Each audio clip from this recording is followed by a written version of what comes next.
Welcome to the Sports Debate Podcast. Today we're going to be hitting three main topics, which is hardest sport to go pro in, the best trophy in sports, and the college transfer portal and the new rules behind it.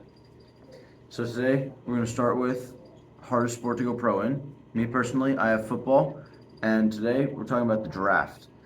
We have about 255 to 259 players that get drafted, which roughly is 30,500 to 3,100 players in the NCAA Division One football, like for players.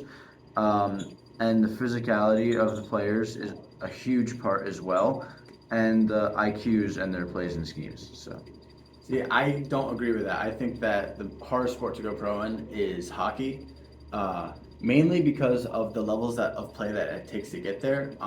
So when you go through high school, very few high school players will be able to go straight to D1. A lot of them have to go through different routes, such as junior pro, um, and just for your team to get junior pro, like you have to be insanely skilled. A lot of players that go in college aren't even 18-year-olds or 20-year-olds. They're usually like 25, 26. They're older guys because they had to be playing junior pro for a long time.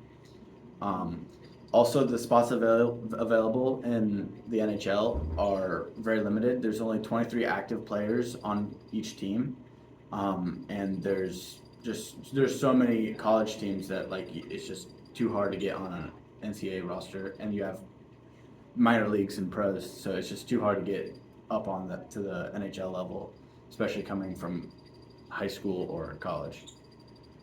yeah, but would you say they work hard enough, like with football players too? Like would they work the same amount? Any like difference? I think Or hockey players work more because the season is much longer for hockey players. They play 82 games in a season. They start in October, or preseason starts in, late August, early September, and they could play till June.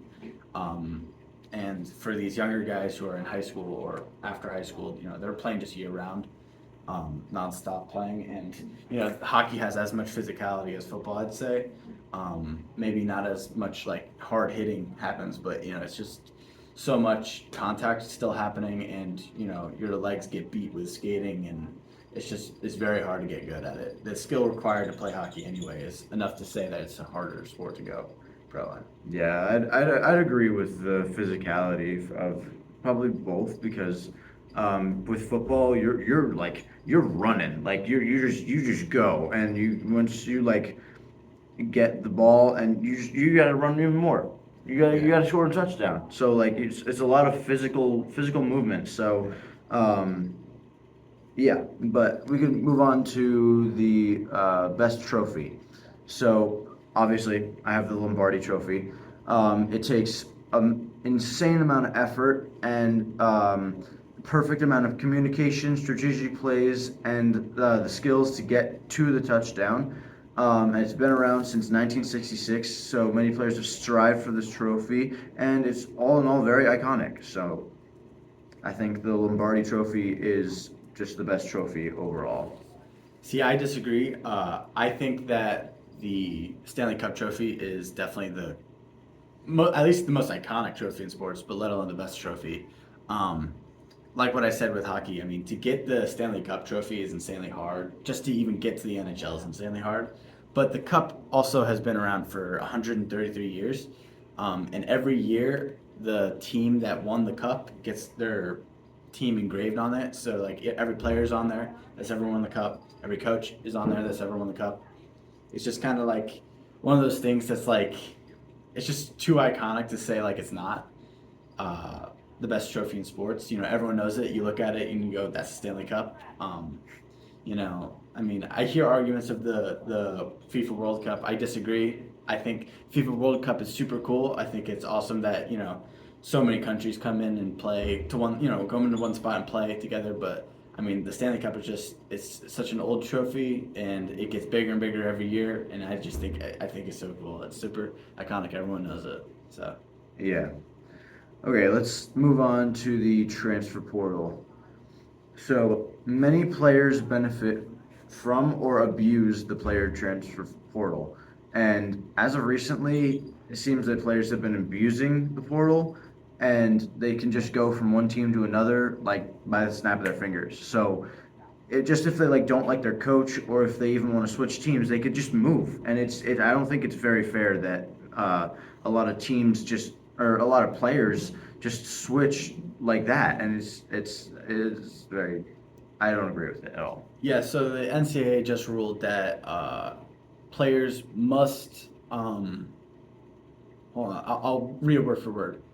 Um, the new rule states that athletes are now generally limited to one transfer during their collegiate career, where they are eligible to play immediately after transfer. So the old rule was just that every year, basically, you could transfer to a new school and play that year. So, there's some guys in college football that literally every year of their college career, they're at a different team playing, possibly playing.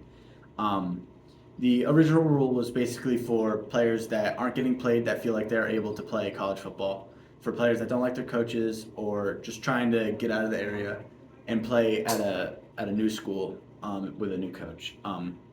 But now, like there's a penalty now in place that the second or third transfer will now face stricter restrictions, potentially requiring athletes to sit out for a year or meet a narrow waiver criteria, revising the unlimited transfer policy that has been in place since 2024.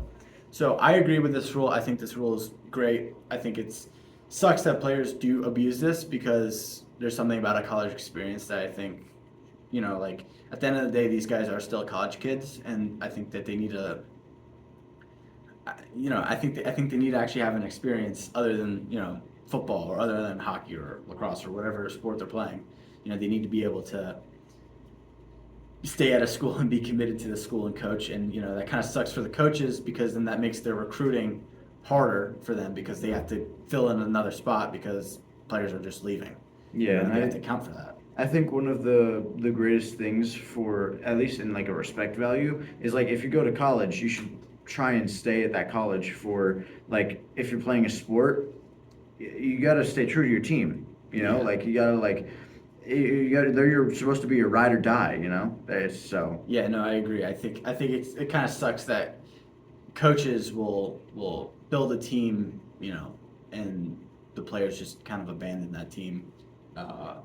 And I think that also accounts for your draft too. If you're trying to go pro, a team will see that this player hasn't stayed committed to a team.